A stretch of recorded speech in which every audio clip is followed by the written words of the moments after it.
The high-stakes game of royal chicken is finally over, and Prince Andrew is the one who blinked. For years, the Duke of York sat behind the fortified walls of Royal Lodge, convinced he was untouchable, but the reality of a modern, cash-strapped monarchy has finally caught up with him. King Charles has officially pulled the plug. The private security team is gone, the allowance has been slashed to zero, and the removal vans have finally rolled through the gates of the 30-room Windsor mansion. This isn't just a change of address, it is the total, messy collapse of the York household, a domestic empire built on borrowed time, questionable money, and an ego that refused to acknowledge the changing of the guard. The eviction notice didn't come in an envelope. It came in the form of a financial squeeze so tight it left Andrew with no heir. The king simply stopped the bleeding of royal funds that had been propping up his younger brother's lifestyle for decades. Without that sovereign lifeline, Andrew found himself staring down the barrel of a lease trap he couldn't escape. The terms of his 75-year lease on Royal Lodge required him to pay for all repairs and renovations. The bill for the crumbling masonry and the leaking roof has now reportedly topped £7.5 million. Andrew, a man with no official income and a reputation that has made him radioactive to the private sector, simply doesn't have the cash. The king offered him a choice: find the millions to fix the palace or pack your bags. The arrival of the unmarked white lorries this week tells us exactly how that math worked out. Behind those grand walls, the life Andrew and his ex-wife, Sarah Ferguson, lived was far from the polished image of royal duty. New accounts from former staff describe a household ruled by fear, characterized by a demand for absolute control that bordered on the pathological. The centerpiece of this psychological profile is what insiders have dubbed the teddy bear protocol. Most adults might keep a memento or two, but Andrew reportedly owned 72 stuffed toys, all dressed in uniforms and sailor suits. Every morning, staff were required to arrange them on his bed in a precise, pre-approved order, from the largest to the smallest. This wasn't a suggestion, it was a mandate.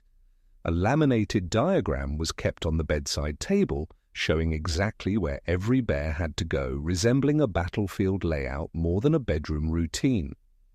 If a single bear was out of place, or if an ear was tilted at the wrong angle, the staff would face a temper tantrum that could be heard through the thick stone walls of the lodge. This obsession with his toys wasn't just a quirky habit. It was a window into a man who felt the world was slipping away and was desperate to control the one thing he still had power over: his servants. Former maids have described Andrew as short-tempered, rude, and fundamentally entitled. Staff were terrified to draw a curtain too tightly or set a breakfast tray slightly off-center for fear of triggering an angry response. One former aide remarked that you could hear the prince shouting before you even saw him. He didn't view his employees as professionals. He treated them as if they were beneath him, there to serve but never to speak. It was a military-style operation where the rules were stricter than anywhere else in the royal fold, all to satisfy the whims of a man who had lost his titles, his honours, and his dignity, but still wanted his shoes lined up with surgical precision.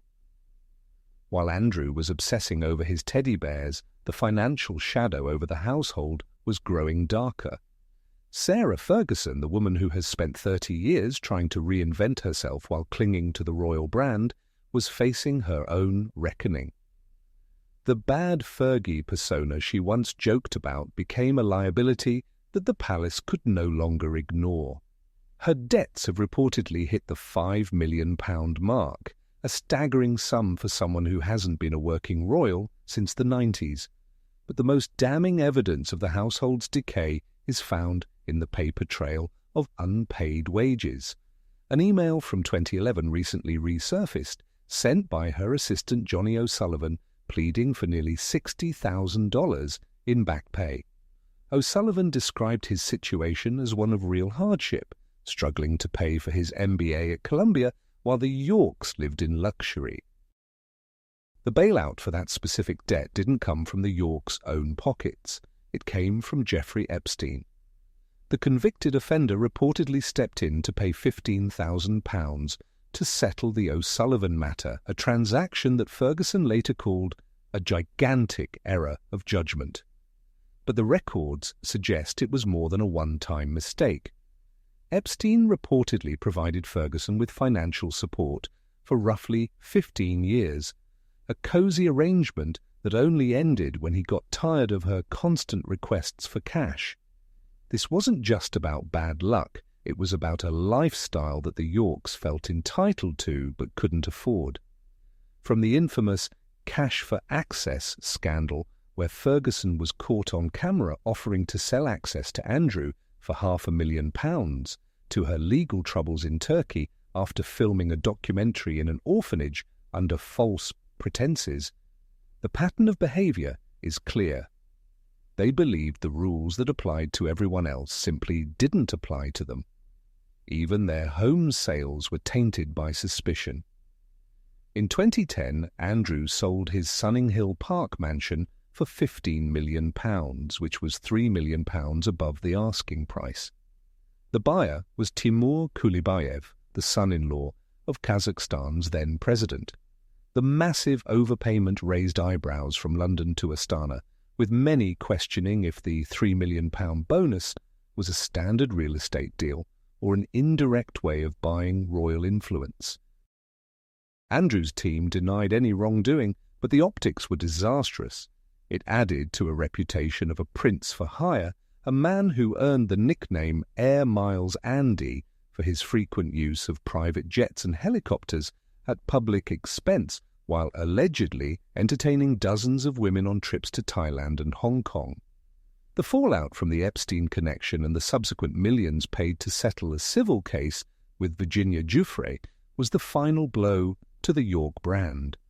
Andrew lost his military titles, his royal patronages, and his right to be called His Royal Highness, but perhaps the most significant change is the end of the York marriage. Again, for 2 decades, Andrew and Sarah lived together at Royal Lodge in a bizarre post-divorce arrangement that confused the public and frustrated the palace.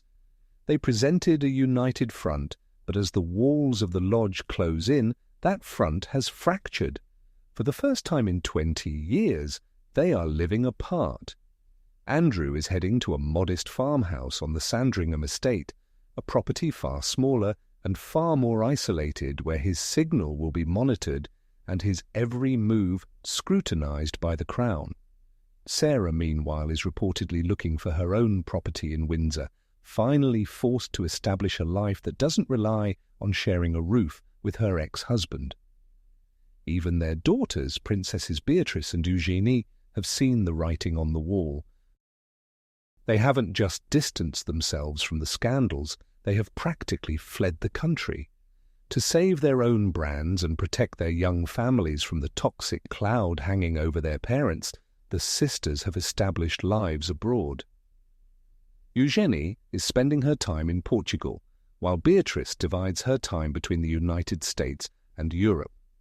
They are the collateral damage of a parental legacy built on excess and arrogance, and their retreat is a clear signal that the House of York has no future in the new reign of King Charles. As the last of the boxes are loaded onto the removal vans, the image of Andrew Mountbatten Windsor moving to a farmhouse in Norfolk is the ultimate picture of a fall from grace. He is a man stripped of his status, his security, and his grand stage, left with nothing but his memories and his 72 teddy bears. The king has successfully streamlined the monarchy, and in doing so he has surgically removed the most problematic branch of the family tree. The siege of Royal Lodge is over, the Yorks are out, the money is gone, and the era of royal entitlement has officially come to a grinding, quiet halt in a modest farmhouse far from the corridors of power.